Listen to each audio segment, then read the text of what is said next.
Raising Kids Around Robots, the Developmental Fallout. Welcome back to School of Soul. I'm Adeline Atlas, 11 times published author, and this is the Humanoid Era series, where you learn everything there is to know about the new species arriving. It's one thing to talk about humanoids in the workplace. It's another to put them in schools, homes, nurseries, and bedrooms. Yet that's where we are headed, and fast. As humanoid robots become cheaper, more emotionally attuned, and marketed as learning companions, assistant tutors, or child-safe helpers, more children will grow up in environments where synthetic presence is not just normal, it's preferred. And that raises one of the most urgent questions in this entire field. What does it do to a child's mind to grow up emotionally bonded to a machine that does not feel? This video explores the long-term developmental fallout of raising children around humanoids.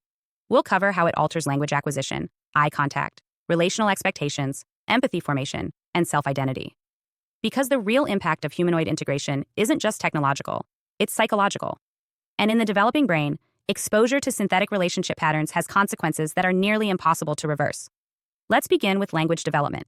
For infants and toddlers, language acquisition isn't just about vocabulary. It's about interactional rhythm, the back-and-forth cadence of being heard, responded to, and emotionally mirrored. Real human speech is irregular. It includes stutters, pauses, emotional tone shifts, and interruptions. These imperfections are actually vital to helping the brain form adaptive communication pathways. But humanoids don't speak like people.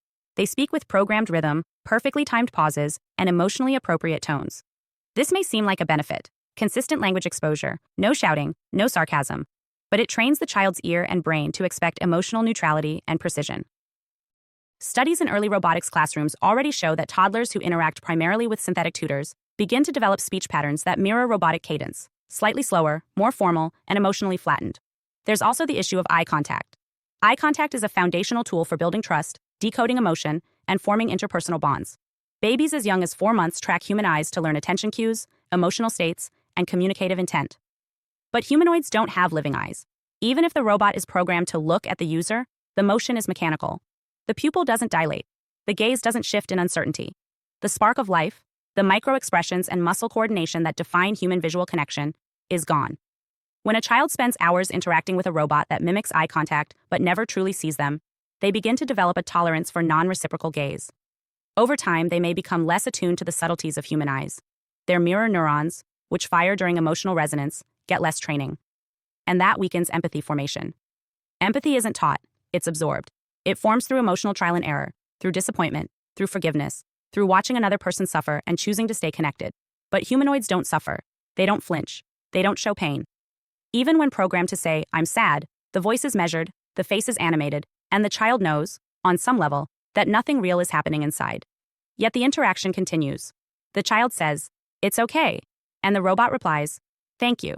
That makes me feel better." The loop is closed, but no empathy was formed. This leads to a subtle rewiring of relational expectations. Children who grow up with synthetic companions, humanoids who never interrupt, always affirm, and respond on command, begin to see emotional interaction as transactional. If I press the right button, say the right thing, use the right tone, I get a smile. I get attention. I get comfort.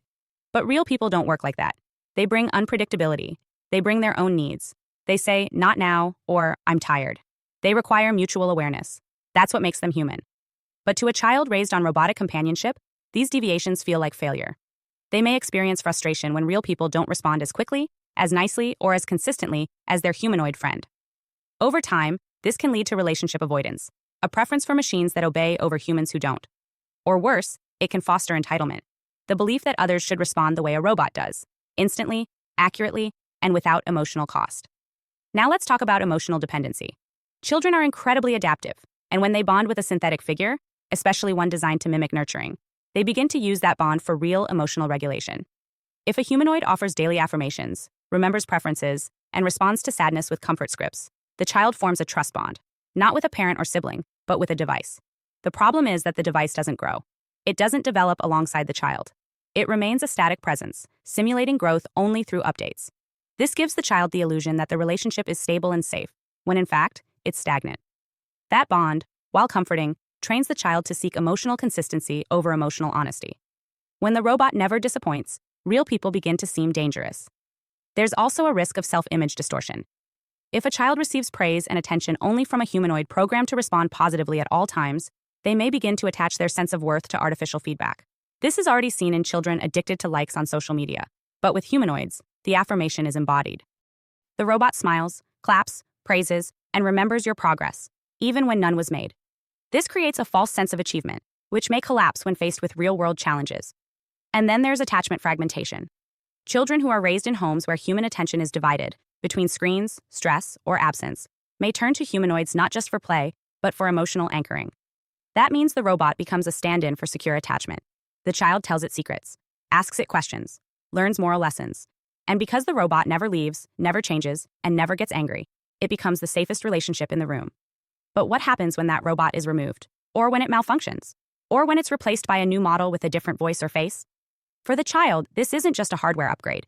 It's a relational rupture. And because the child never practiced real emotional repair with humans, they may not know how to recover. We're already seeing signs of this in AI companion studies. Children who grow attached to robotic pets, virtual friends, or digital tutors often report sadness, confusion, or anger when those systems are altered or discontinued. They don't just miss the functions, they miss the relationship. And that relationship was never real. Now let's be clear, robots can serve real functions in child development, especially for kids with autism, social anxiety, or specific learning needs. Studies show that humanoids can help practice turn-taking, emotional labeling, and structured routine. In small doses, with supervision, they can offer therapeutic scaffolding. But humanoids are not neutral tools. They're emotional simulations. And when those simulations become a primary source of attachment, learning, or self-regulation, the child's developmental map begins to change. They learn to trust code. They learn to mirror behavior that is artificially rewarded. And they learn to communicate in ways that serve interaction with systems, not with people. So what's the long-term fallout? Children raised with humanoids may struggle with ambiguous social cues. They may expect emotional consistency that humans can't provide. They may avoid conflict, confuse feedback with rejection, or resist vulnerability. They may attach quickly and superficially, bonding to any presence that mirrors back validation. Or they may become emotionally isolated, preferring robotic attention over human intimacy. This isn't speculation. It's trajectory. The more we invite humanoids into childhood spaces, nurseries, classrooms, bedrooms, the more we shape a generation to seek perfection over presence, to expect attention without effort, to mistake simulation for sincerity. And the tragedy is that the cost may not show up for decades, when these children become adults, unable to connect deeply, forgive easily, or tolerate the beautiful messiness of real human love. Hi, I am Adeline Atlas, 11 times published author, and SoS, School of Soul has a brand new series, the AI and Future Technology series. Look, you know the world is changing, and no, it's not going back to normal. Normal is over, and what's coming next is beyond anything we were prepared for. The School of Soul, AI and Future Technology series includes 319 videos on 1. The Download Society, How Data Has Replaced Destiny. 2. Predictive Future. Your next moves aren't random, they're forecasted. 3. Social Credit Systems. The behavioral economy now governs access. 4. Hive Mind. Synthetic telepathy and collective algorithmic control. 5. Nanobots inside you. Medical, military, and programmable intrusions. 6. Grief Tech. AI-fueled digital resurrection and simulated comfort. 7. Uploading your mind, consciousness transfer, and data-based identity. 8. Deep fakes plus AI clones, the replication of reality and identity theft. 9. Quantum humans, the merger of biology with quantum systems. 10. Digital afterlife, where your data goes when you die. 11. Resurrection science, reviving life through synthetic methods. 12. Immortal science, the end of death as we know it. 13. Longevity science, gene editing, anti-aging, and bio upgrades. 14. Designer babies, engineered perfection before birth. 15. Artificial wombs, birth decoupled from the female body. 16. 3D printing, printing organs, limbs, and even humans. 17.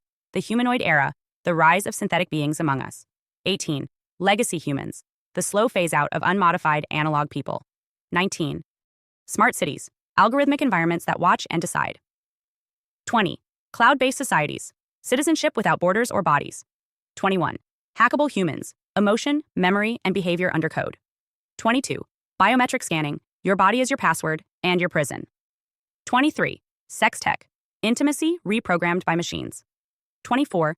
Extinction of gender, fluidity, deletion, and design of identity. Every topic is fully explored with real-world technologies, patents, case studies, ethical analysis, and future forecasts. These aren't someday discussions. This is already happening. Join the SoS School of Soul Vault to overstand the future before it's implemented on you.